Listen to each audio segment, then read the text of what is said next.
Happy Jess Rose Day. Hey sis, how we doing? How are we? 4 days to Christmas. Got my Christmas jumper on. Red bow. All good to go. Hope you're all okay. I'm saying this, I'm not ready. I'm not ready. I'm excited. I'm not ready at all. I've got a wrap tonight. I'm waiting for a delivery still. So I'm really stressed over that. So I'm not ready, but I've got to stay quiet. But yes, it's Jess Rose Day though. So what's there to be down about? How are you? I think my sister might be on. How are we? If you're watching tomorrow, it is a live. So intermittently you may see me talking to people on the live. Obviously, whatever's happened with YouTube, you can't see the comments coming through, so it looks like I'm going crazy, but I'm not. I am actually talking to people on the live. Hi, Phil. How are you? Hey, sis. How are you doing? Hope you're all good. I was just saying I'm not ready. I'm not ready for Christmas. I can't talk too loud, but I'm not ready. But I'm very excited for it. But I'm gonna spend about 4 hours tonight wrapping. I hate wrapping. I hate. Do you know? I know there's a way you can actually send it off to get your stuff to get wrapped for you. But I'm being told I'm not allowed to do that. I have to do it myself. So be it this evening. Just while I'm all right for a couple of, well, I'll just let you know. I'm doing tonight, obviously. Next Thursday, I'm not going to be here Christmas week because I'm actually away. But again, I have to be quiet because it's a surprise. But we are going away next week. And so I'll be back the week after, which will be the 4th of Jan, I think. So I'll be back for then. And next year, what I'm hoping to do is maybe do 2 a week, maybe. But we'll have that discussion. Maybe do it on maybe a Sunday or a Monday. But we'll see. We'll see if you're all available. Hi Warwick, how are you? Hope you're okay. I can't believe it's Thursday again. This week's flown. I don't know about you as well. I don't know what weather everyone's having, but it's literally, my lights are just about staying on my house. It's that windy at the minute. Driving down the road today and a wheelie bin come straight past me. So I don't know what, it's all gone crazy, but it's nearly Christmas. Got one more school run to do tomorrow and then it's here. I've got to stop being excited because I'm not ready. Okay, tonight Phil had said he hasn't heard of this. I don't know if anyone else has. I've actually changed the naming of it on the title. It was The Torture and Murder of Donna Jones, 12 Days of Hell. I've slightly changed it. One second. Yeah, I've slightly changed the title. So it's the 12 Days of Hell, 12 Days of Torture, The Murder of Donna Jones. Phil, he's okay. He's not too bad. I think it could come and go and he wouldn't notice. I think it's only us talking about it that he knows it's coming. But he's not too bad with it. The whole Christmas morning gets it's a lot for him. So we do have that, but he's a little bit, he's 10 now, so he's getting there. But yeah, like I say, if it wasn't mentioned to him, I don't think he'd be none the wiser. My daughter, on the other hand, all in crazy. She's prepared for Christmas for 12 months of the year. But yeah, he's not too bad. He's like I say, Christmas Day is quite a busy day with a lot of people, so I do keep an eye on him and give him his quiet time away from what's going on sometimes. But he's okay. He's not too bad. Thank you for asking, Phil. Is it the same with you? Do you feel the same about Christmas? I mean, how do you deal with if you've got a lot of family around you or anything like that? Because that's what he tends to struggle with. If there's a lot going on, um, he'll it. He's getting better. He's getting better. He's as long as it's around a lot of people, he knows he's okay. If it's a a function of some sort where there's a lot of people he doesn't know, especially a lot of kids. Yeah, he struggles with that quite a bit. But yeah, he's doing okay. He's doing okay. We're keeping him excited for the day. We're keeping him excited. He's more excited to break up from school, if I'm really honest. That's what he's really looking forward to. So yeah, that's that. Thank you for that question. But no, he's doing good. He's doing good. Um, okay. Shall we start? Shall we start? Yes. Donna Jones. Um, came across this. Like I said, I'd mentioned it. I was going to do it last week. I mentioned I was going to do it this week. Prepare yourselves. Like I say, I act all jolly at the beginning, but it's not that kind of channel, so prepare yourselves now. I'm about to destroy your evening. Okay, so as I said, it's 12 days of torture. I can't remember what I've written on the front, but it's the torture and murder of Donna Jones. Yeah, Natalie, it's really hard. It's really hard when you don't want to be around a lot of people. But we just tried to make sure he's got an out basically where he can go if he needs to. Um, Hi Ariane, how you doing? Um, yeah, there's a lot of good things about Christmas. Christmas is what you make it. It's like what I was saying. It's a time for family, and it's a time for just being around people you want to be around and you're happy to be around. I think it's just I love Christmas. I've got to admit, I'm a real Christmas fiend. Genuinely am. So okay, right, I'm going to start. So if you are watching tomorrow, like I say, I do like to have a chat on these lives, but I am going to begin now. So if you have wanted to forward that, I am about to start now. So I did get told off about the whole hand thing, but I talk with my hands. It's the only way I can describe what's going on. So the hands are going to be involved a lot. I don't know what that was. I normally wait till the end for that. If you are watching now, you're in a treat for the end. Just saying. But anyway, okay. So Donna Ellen Jones, she was born on December the 25th, Christmas Day, Christmas baby, in 1975 in Ottawa, Canada. Ottawa's, I believe, the capital of Canada. I've seen that a few times, but I always thought it was Ontario, but it's what it says. Her mum and dad was Irina and James, obviously Jones. And Irina, it was said, was quite outgoing, quite a fun-loving mum. James, complete opposite, quite strict, believed a woman's place was in the home and was there to basically honour her husband. That's kind of, her dad was quite old-fashioned. She also had an older sister called Jennifer, and a younger brother who was, I think, 17 months younger than her. She was very close with. His name's Derek. And she was a very happy, popular girl, very intelligent, said by her friends to be just a ray of sunshine.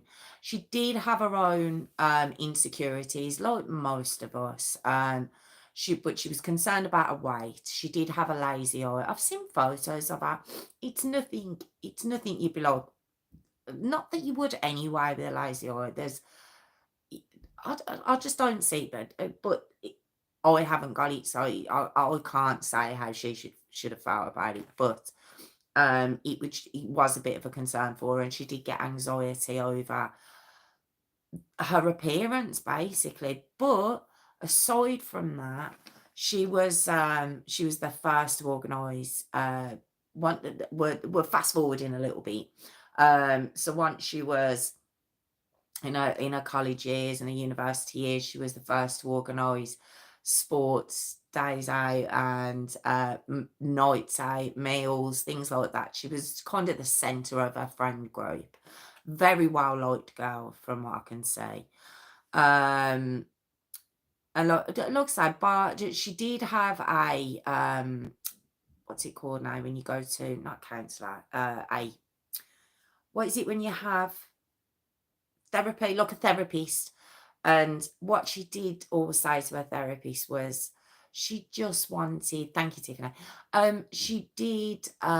She just wanted to be loved. She wanted a boyfriend and she just didn't think she'd ever get one. Which is really sad to think about. So instead of concentrating on that, like I say, she was at university, she graduated, it was Carleton University. And from there, she started working at the Canadian Food Inspection Agency. Supposed to be have been a very good job, very good wage. And in 2004, when she was 29, coming up to 30, she bought her own home. Just her, bought her own house. You can see a picture of it. Very cute little house. And yeah, she was doing really, really well. So I suppose she thought the last kind of kink in her life was that was what was missing, which was a partner. Oh God. Yeah. Because in 2005, that's why I made that noise. 2005, when she was age 30, she meets a man by the name of Mark Peter Hutt.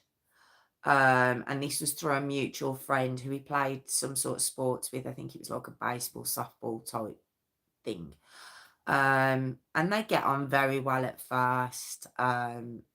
She falls for him very, very quickly. He's a roofer, but he was on the verge of bankruptcy when she met him. Now, like I say, she earned quite good money, and it was said she was very generous, so she would borrow money out to her friends and things like that. So, with him on the verge of bankruptcy, she wanted to help him. She fell for him.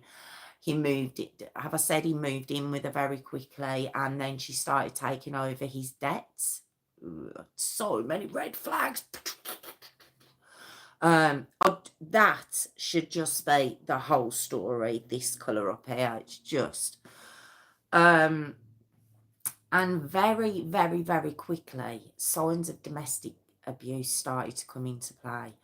Her friends noticed really quickly she had bruises that she'd make excuses for. She'd say, "Oh, I'm clumsy, I fell over," or I've bumped it. The typical, I've bumped into a door, I fell down the stairs, and because she had such a close friend, they seemed like a great, her whole family, her friends, she seemed like she was surrounded by such a support network, which I think sometimes it shows that even in those circumstances, it just, you can just meet the wrong person. Um, and when she'd go out on nights out with her friends, remember I said she was the first to like organise these nights out and stuff. He would phone her every 15 minutes, see where she was, what she was doing, who she with. There's some red flags again. Um, Same while she was at work. He'd be phoning her. What are you doing? Who are you talking to? While she's at work. And she had quite an important job. You don't get paid that sort of money for nothing. So it just was going downhill quite quickly. They went in 2006. So they were been together a year. In 2006, they went to Disney World or Disneyland, but they're all the same. I don't know. I haven't been. That's why I'm bitter. I'm just bitter. That's all it is. But anyway, they were in Disney World, Disneyland, and it was said that they just fought the whole time they were there, and it was just a miserable time. Except, see, Mark was very, as they do say, when there's an abuser. uh, that he was just very manipulative, and he proposed. He proposed on this trip from hell to Disneyland.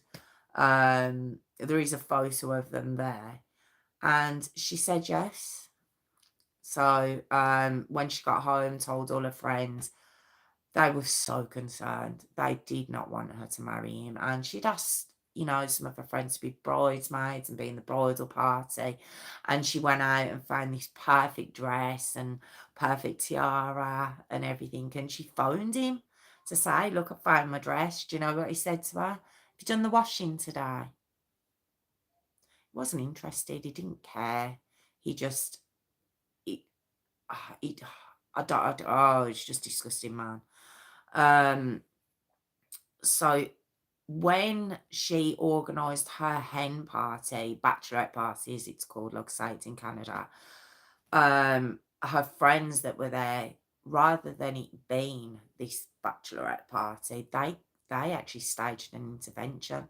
They really were a good bunch of friends. They really tried, and they all stood up one by one, reading out like heartfelt messages to her, just saying, look, we love you. We can see the bruises. We can see you're losing weight. There were cigarette burns on her. They knew what they were, and they just begged her. They were begging her, look, please don't go through with this. We know this is supposed to be your bachelorette, but we can't support you in this decision. We just can't. And although obviously she was upset about the whole thing, she still went through with the wedding in September 2007. So after 2 years of being together.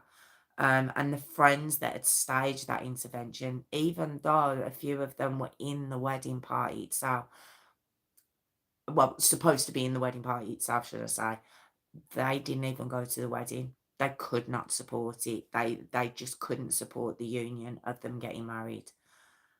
And she still married him. She loved him.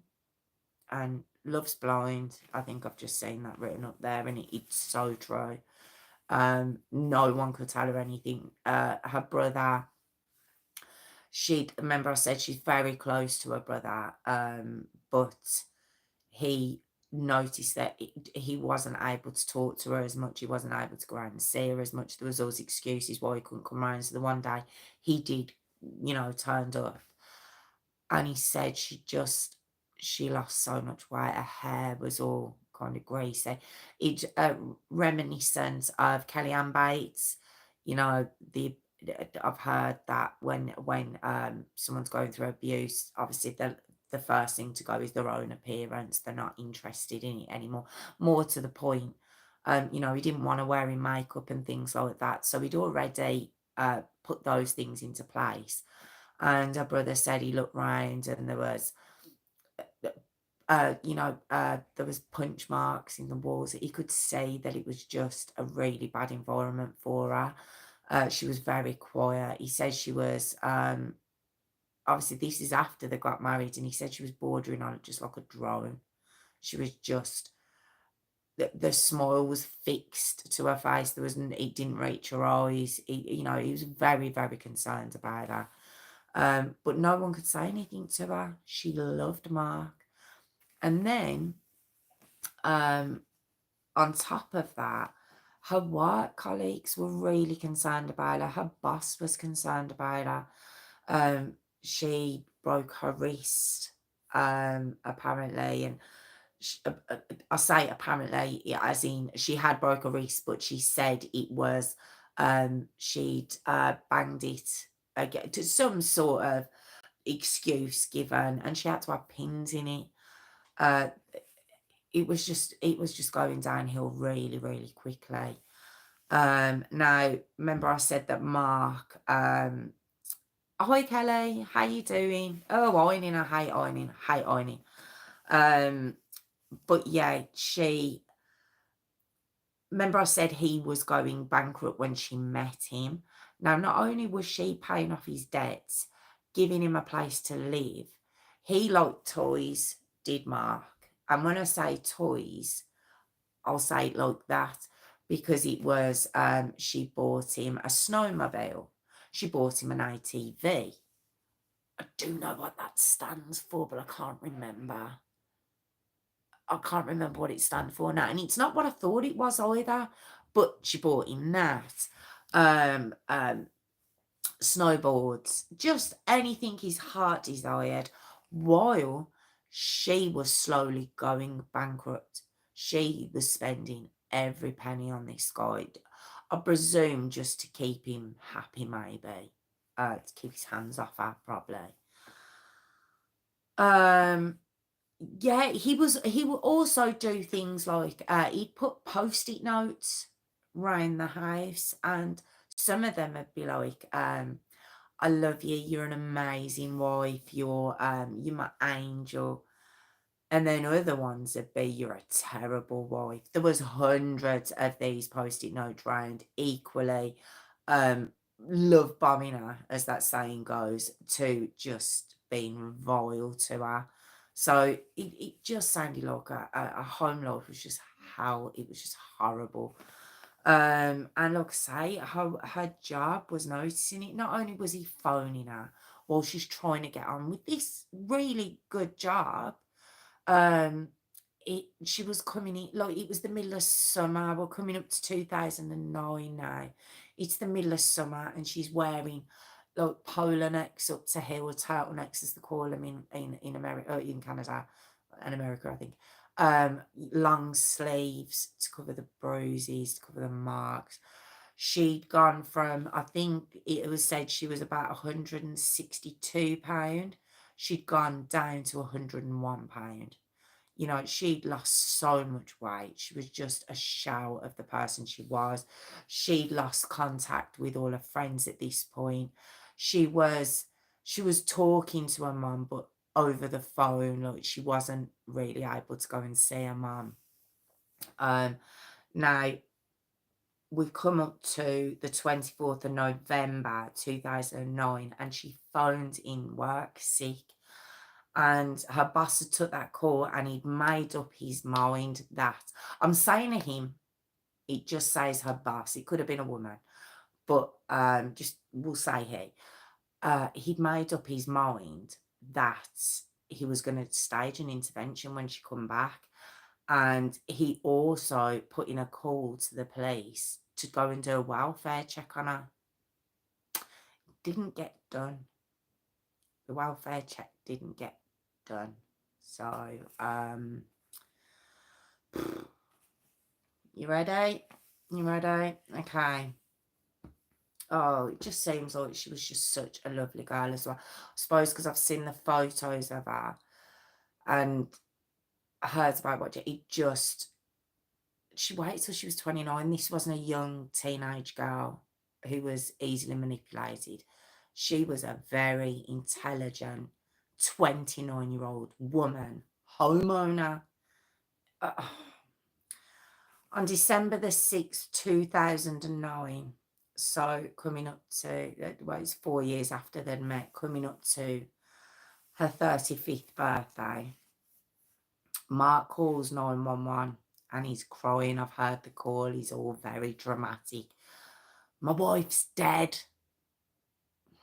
So, of course, the call handler, the 999 calls, so the 911 caller, he's saying, is there any obstruction in her mouth? And he's like, no, no, no, no. But she was fine earlier on today. This was at 9:15 in the morning.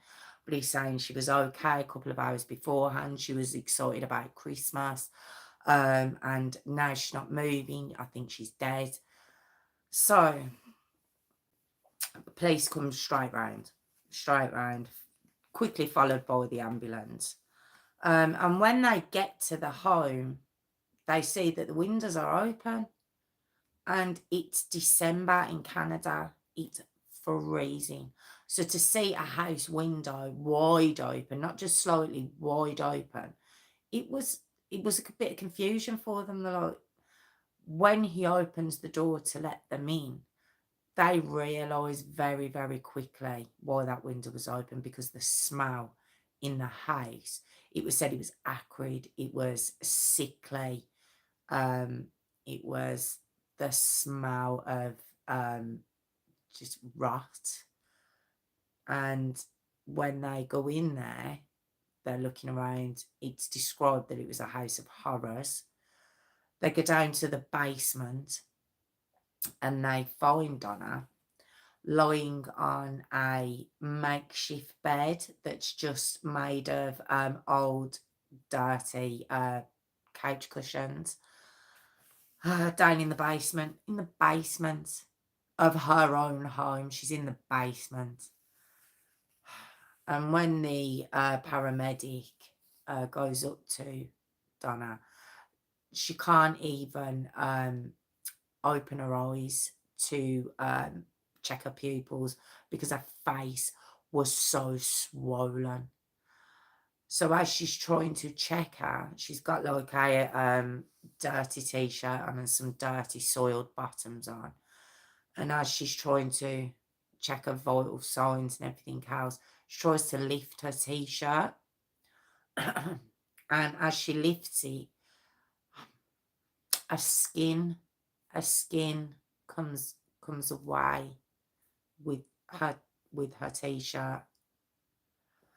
She'd been badly burnt. It was said on 40% of her body, 3rd and 4th degree burns. Now, I don't know about you, but I always thought first would be the most severe type of burn. But it's not done in that way with burns. It's first is like superficial, second is more deeper. 3rd degree burns is a deep skin burn where you will lose, it will go to the raw flesh. 4th degree, wow, you can just imagine, can't you? She was just in such a bad way and she was pronounced dead at the scene. She didn't even make it to her 35th birthday. And so, of course, he's full of excuses straight away. And he's like, oh, my God, you know, please ignore the burns. She'd fell in a fire pit 12 days ago. And I begged her to go to the, to phone an ambulance. I begged her to go to the hospital, but she refused. She said she'd be okay, but I've been looking after her. I've been changing the dressings and I've been giving her Tylenol. It's American thing. I don't know if we've got Tylenol. But I've been giving her some of my asthma and, my inhaler to help her breathe because she just did not want to go to the hospital. Please take him in. I've seen the interrogations. They're pitiful. It's all very self-serving. He sticks with the fire pit story for a moment until the police get a hold of him again and say, no way. State of this girl's body, but not only that, the burns from a fire pit, it would be a flame burn which will go up. These burns were splash burns going down her back, her body. And he goes, right, okay, well, what happened is 12 days ago, so we're back to the 24th of November 2009, when Donna had phoned in work. And what had happened that morning, he says that she'd said she was going to leave me. She said that she wasn't going to give me a child. She said she was going to go off with another man. Now, I've only told you very quickly what this girl's been through. Does that sound like something she'd say? But he reckons this would fly. And he says, yeah, she was going to leave me for another man and have children. And I was cooking some spaghetti at the cooker. And I lost my temper and I slammed my hand down. And I thought she'd left the kitchen and she hadn't. She was down in the cupboard beside me getting some Tupperware out for her lunch. So she was going to work that morning. But she wasn't getting Tupperware out of the cupboard. It wasn't an accident. It wasn't an accident. That's not what happened. Oh, we poured the water down her. But it was proven that because her arms and the bits of her that weren't burnt. She knew the water was coming. How her body had your body tells a story in these cases, doesn't it? It tells everything, and it had told the pathologist that she'd been like this, so he deliberately poured this boiling pot of water over his wife, and she must have turned and it had caught all her back, her shoulders, and she'd protected her front. And he left her in the basement for 12 days until septic shock.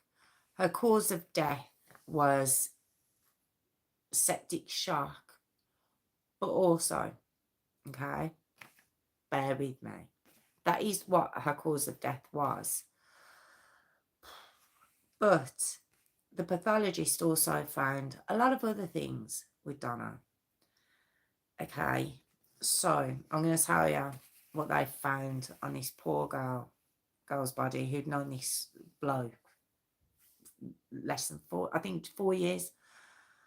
The pathologist was a man called Christopher Milroy, and he'd found 29 pellets, 29 pellets from a soft gun. You know, those. Found 29 of those embedded like an inch into her skin, which means it had been shot at her at close range. And some of them, the pellets were in her burns, which means he'd been doing this. Air pistol, thank you. Which means he'd been doing this after she'd been burned in the 12 days. In fact, the majority of what I'm about to tell you was done in the 12 days after she'd been burnt. She'd phoned in work. She'd spoke to her mum. I've heard the phone call, and she passes it off as she's got a cold and she's really ill. And you know what she says? She goes, "My Mark will look after me." That's what she tells her mum. Now, obviously, she knew different, but she was covering for him. She was covering for him so much. And that's why it was said she didn't go to the hospital or attempt to. Would he have let her even phone an ambulance when it first happened? But it was said that she was protecting him. She'd been protecting him all that time, hadn't she? She wouldn't say where the bruise is. She never said he'd laid her hand on her. Everyone knew, but she never came from her. Okay. So he'd shot quite deliberately where she'd been burnt. And those pellets, because they're lead pellets, she actually had the onset of lead poisoning. It wasn't enough to kill her at that time, but that's where it was heading if the septic shock from her burns hadn't got her first. She had 9 fractured ribs, again, done in these 12 days. A broken nose. She had 2 black eyes. Remember I said the paramedic couldn't even, have a look at her eyes to check if they're dilated or anything, because they couldn't open them. She also had 7 calloused ribs, which means they had been fractured or broke and had kind of molded together funny, so the callus, so proof that had been done in the past. And it said that from the break, it had been from kicking. He'd been kicking her. She also had a broken left finger. She had a fractured right wrist. She had a forearm break, and it was called a nightstick fracture. So it's like that, and it was said from, years ago, or we know, I don't want to get into that, but with the police, if they come down with a nightstick, put your arm up. So it's actually got a name. It's called a nightstick fracture. Like I say, she'd lost 60 pounds of weight, and it was a 40% burns over her body. And Joel Fish, the medical director who was at the burn unit at the hospital, said that if Donna had received medical attention 12 days previous when the burns happened, she would have had 100% survival chance. 100% chance of survival. All he had to do was get her to the hospital. And he left her that. It was said she was rotting.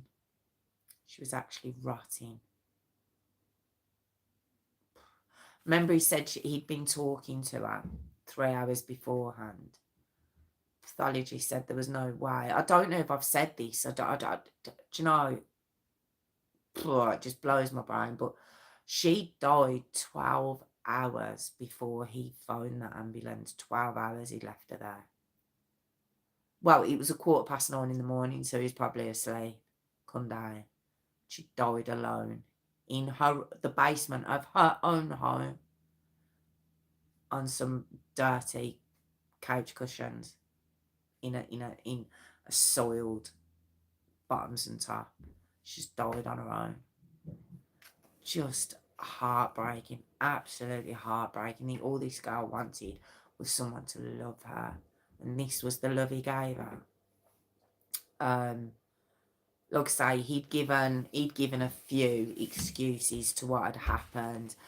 Obviously, giving this thing that he'd begged her to get help and to phone an ambulance and all the rest of it. It was just, shall I tell you what I've written down on my notes? Because I do have notes in front of me, obviously, for names, dates, things like that. And I've actually written bullshit. I've actually written it twice. I don't tend to swear on my videos, but I've actually written it twice. Because just the lies this man told. Oh, and you should have heard it. Oh, you know, my dad was very violent to me when I was younger, and you know, I thought she was going to leave me. Oh, the whole vet. The only person he felt bad for was himself in those interrogations. He didn't feel bad for Donna. He didn't feel guilty over what he'd done. In fact, you know what? Obviously, after the pathologist and everything had been released, of course, the police want to charge him. Do you know what he wanted to plead guilty to? Criminal negligence causing death. Criminal negligence. He just wanted to say, like, you know, he didn't do it. It was an accident. But it wasn't his fault because she wouldn't let him get out for her. So it was actually said that there was no way, at the trial it was said that there was no way she could have fought against him from calling an ambulance or getting help, because from when she was burnt and how she was burnt, she wouldn't have been able to do anything anyway. So when he was shooting the pellets at her, when he was kicking her, giving her the black eyes, punching her, biting her, fag burns, cigarette burns, sorry. When he was doing all that, she was just lying on that cushion. She couldn't do anything. The nightstick burn, maybe that was all she was capable of doing. Do you know what he was doing as well? Do you know what he was doing while his wife was downstairs, rotting from the inside out from her burns? They were blistered, obviously, pussing. Do you want to know what he was doing when all of that was happening? He wasn't bandaging her or giving her, like he'd said. He said he'd bandaged her, didn't he? He said, you know, he'd cleaned her wounds and so, oh no. The only bandage she had on was on her finger, apparently, and her wrist. He wasn't doing that. No, he was in contact with an ex-girlfriend. He was messaging an ex-girlfriend, say he'd used up Donna. She was not of no use to him anymore. He took every penny she had. He practically bankrupted this girl. She would have lost her house. He'd beaten her. He'd burnt her to death. And he was contacting an ex-girlfriend at that time. Oh, God. I had to stop myself from saying what I wanted to say then. So the prosecution weren't having none of it, though. They wanted him charged with first-degree murder. That was it, and they weren't going to take anything less. So the trial started. The trial actually... hang on a minute. Oh, hold on. Sorry. I lost my bearings completely then because the trial did take a while. Trial didn't start till May the 8th, 2013. I don't know why that didn't catch my eye earlier when I was writing. But so it took a while for them to get the trial together. Took about 5 weeks.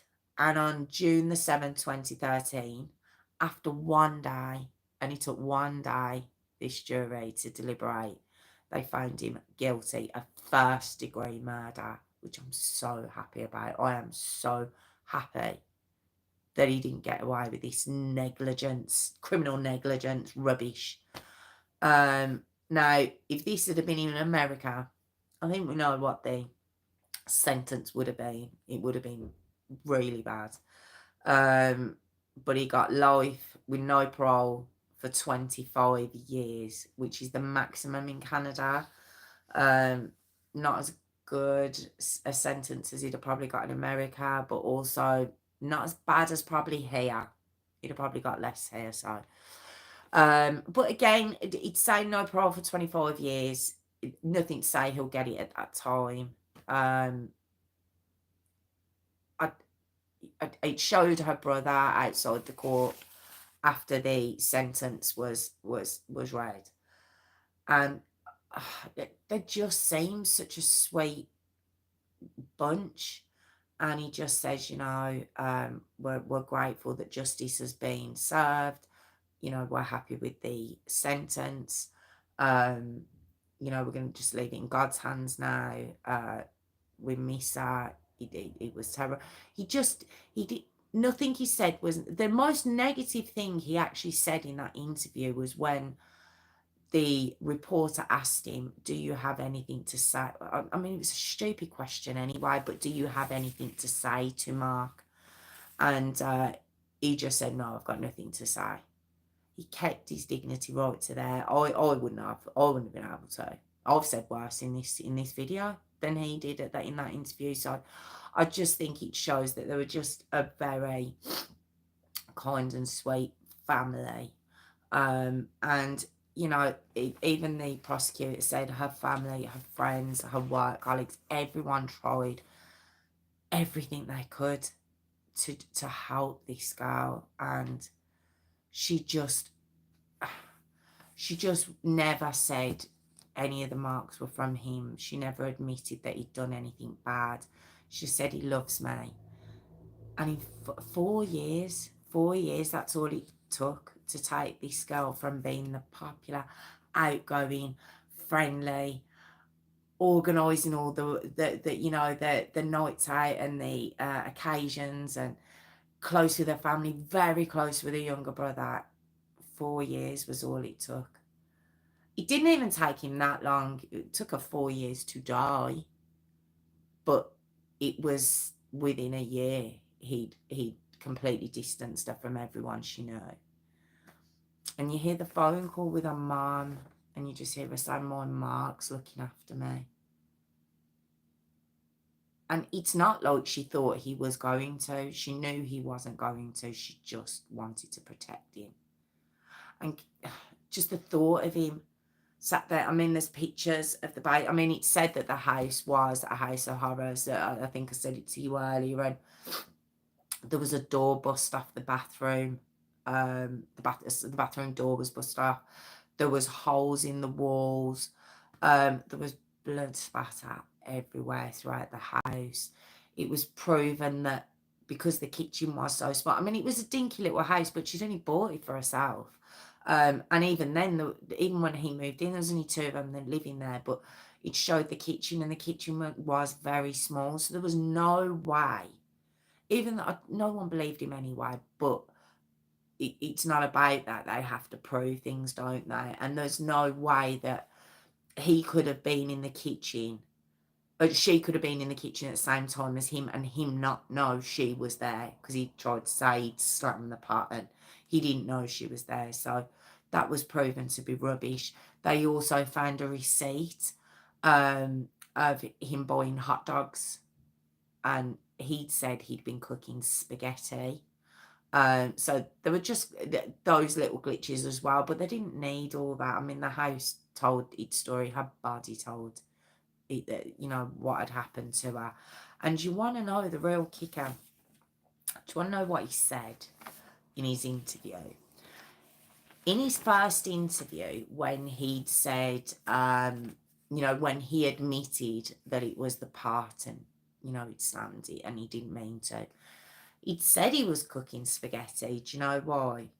She loved my spaghetti. She loved my spaghetti to death. He wasn't even being ironic. He wasn't even trying to be funny. He said that with a straight face in the interrogation. She loved my spaghetti to death. And the police officer's just looking at him going, in 30 years, I have never seen the damage to a human being that I've just seen. And that's what he said. He still tried to say he was cooking for her. And it was an accident. Luckily, obviously, the pathologist could see. It's amazing what they can find out when the autopsy comes around. And it felt, honestly, she loves my spaghetti to death. It's honestly what he said. I've listened to the interrogation, and it's. I was just about to say I could spit at the camera when I'm watching it. I won't go that far, but yeah, it makes you so angry. It just, because obviously when you watch the interrogation, you already know what's happened, and to see these, I mean, you see the photos when they first met, and he's quite well turned out at the time, but by the time you see photos going on, not that there's many. She didn't pose for it. There's so many photos of it beforehand. So many. Big smile. Happy, big group of friends, all lucky, all enjoying themselves. In the last in the 4 years from when she met him, there's not many photos of her. And it's true, the smile just doesn't reach her eyes. She just staring quite blankly at the camera. It's heartbreaking.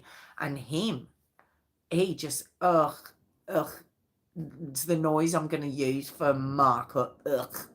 That's what he looks like. He just looks greasy and he looks horrible. He just looks awful. Oh, and it was said that when the police had a look around in the, I presume it was in the garage. I'd say that's where they were kept, because I've seen a photo of him on his snowmobile. It wasn't on the snow. He was in his garage. I don't even know if he used the thing. But all his stuff was packed up in neat little boxes. He'd already got himself ready to go. All nice and neat, all his stuff. After he'd bled this girl dry. It said he'd used her, he'd abused her, he took everything she had to give, and he was getting ready to move on to the next. How do you think he'd get away with it more to the point? All those injuries, and he thought he could just say, oh, that it was an accident, and I was helping her. He hadn't bandaged her, he hadn't done anything, he just left her there. Just awful, horrible, horrible case. It does really remind me of Kellyanne Bates. I suppose it's different because we know Kellyanne Bates had been with, around the same time frame, it was about the 3-4 years mark, wasn't it? And 3-4 years mark, yeah. But she was 14 when she met him. I think she was 17. It was a day near her 18th birthday, wasn't it, when he murdered her? And she was young, but I think, from what I can gather, don't think Donna had many boyfriends, if any. I don't understand why. I thought she was a pretty girl. I do. I think she's a very pretty girl. And her smile just radiated out of her. So, I mean, that happiness radiated out of her. You could see it in her smiling. So I don't know if there had been boyfriends before him or whether it was her first boyfriend, but she was so desperate to be loved. I think she just wanted to hang on to him at any cost and not tell, and keep it secret, not tell it. They said it was called What did they call it now? I did actually write it down. A trauma bond. It said it's called a trauma bond, where the victim will just, they care more about protecting the person who's hurting them than trying to get themselves help for the hurt that's been inflicted, for the pain that's been inflicted. And it's just heartbreaking. It genuinely is. It's hard to believe, really. It's that that she was 29. It's just hard that she didn't try and get out. And they said that on her bachelorette party, do you remember when they did the intervention and they read out the kind of pleas from them to leave him. They'd even says to her they had arranged a like hostel for her to go to. Her friends had done that. This was that intervention on her hen do. They'd arranged that hostel for her to go straight to. She wouldn't do it. She wouldn't do it. She wouldn't accept the help. And that's what's heartbreaking about the whole thing. It really is. It's, you know, you do get some stories where they haven't got anywhere to turn. They've got nowhere to go. And the only person they've got is that partner. But she had so much help. And he was obviously just a very manipulative, nasty, vile little man. And I will call him a little man because that's what he looked like. But that was 12 Days of Torture, the murder of Donna Jones. Not exactly 12 Days of Christmas, was it? 12 Days of Torture. But yeah, I'm sorry. How are we? How are we all after that? I didn't see a lot of the comments, but it just reminded me so much of Kellyanne Bates. It really did. I've done a couple of domestic abuse stories, but I think it's the torture element and just the manipulation and just the vileness of it, the cruelty of it, just awful, just absolutely horrible. Yeah, thank you. It is total abuse. And they do think far too much of themselves, Tiffany. They do. I think that was it. I think he did. Especially the fact he was getting in touch with his ex. And he is a coward. That's exactly what he is. Just awful story. But I did want to do it. And I'll tell you why. It's not a very well-known story. I haven't found many sources on the story. And I don't know why. I don't know if it's a time frame between the crime and the trial. I don't know if it is because there's been a bit of time passing. It was 2013 when the trial finished. I'm not too sure, but I hadn't seen much on it, and I just thought I want to do this one because it's horrific and it does need to be told. Bless her. So yeah, I don't know what one he is writing because it's telling me I've got to review a message for some reason. Shall I have a look? Let me have a look. Oh, it's not letting you put that tip for some reason. Please like and subscribe when the video ends. I don't know why. Thank you for putting my rose. I love that. I've even put it. Did you notice I've even put it on the title? I've put a rose. I don't know why I didn't think of it. I genuinely don't, but I thought it was really cool. So thank you, Phil. Thank you. Look at that. Please leave a rose. Come on. Please leave a rose. But yeah, I just want to, and what I do want to do while I'm here, because I'm not going to see you all now for 2 weeks. If you weren't listening earlier, I'm not here next week, but I'll be back on the 4th of January. But I just want to say thank you to you all, honestly. You know, every week you've been here. And I just want you to know it's so appreciated. Obviously, if you're watching tomorrow, I appreciate you all too. Honestly, I genuinely do. But obviously, if you're watching tonight, it's just really nice to tell the story and know I'm telling it to people in real time, I suppose is the word I'm looking for. So yes, I just want you to know I really do appreciate you all. And yeah, are you ready? Are you ready? If you are still watching tomorrow, could you please like, comment, and subscribe. If you're watching now and you've liked, could you go in when the story's published? Because I say it every week, but they wipe it off. So if you could please go in and like it. And if you're watching tomorrow and you're still here, ugh, my sister's going to go crazy because I never know how to end my videos. So we're going to, and I hate asking people to subscribe to my channel because I think it's like it's like please, please. But yes, Tiffany, it's time. So are you ready? Is everyone ready? Are you ready for the jingle?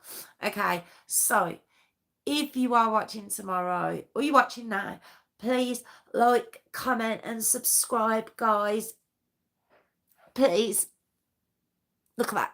Like, comment, and subscribe, please. Thank you. Thank you. Thank you. All like and comment and subscribe, please. I've got to still going. I'm reading the comments while I'm still here like this. So tomorrow I'm just going to look crazy because no one else is going to see those comments, which is me up against the camera like this. But I'm always like this and the thumbs. So there we go. But yes, I wish you all a Merry Christmas. Hope you have a fantastic time, whatever you choose, whatever you're doing. If you're with the family, if you're having a big party, or if you're watching a choir, if you're watching Christmas films, whatever you're choosing to do, I hope you have an amazing Christmas. Happy New Year. And yes, I will see you all on the 4th of January. And then we can discuss if we want to start doing 2 a week, because I think it'd be quite fun. So love you too, sis. Thank you, Tiffany. You can't tell me off because it's Christmas. Bye, Phil. Bye, Ariane. Thank you so much. Bye, Kelly. Bye, Natalie. I think, please tell me if I've missed anyone. I feel terrible. It's really hard to see all the comments. It doesn't go back. But yes, thank you. Thank you, everyone. And Merry Christmas. And like, comment, and subscribe, guys.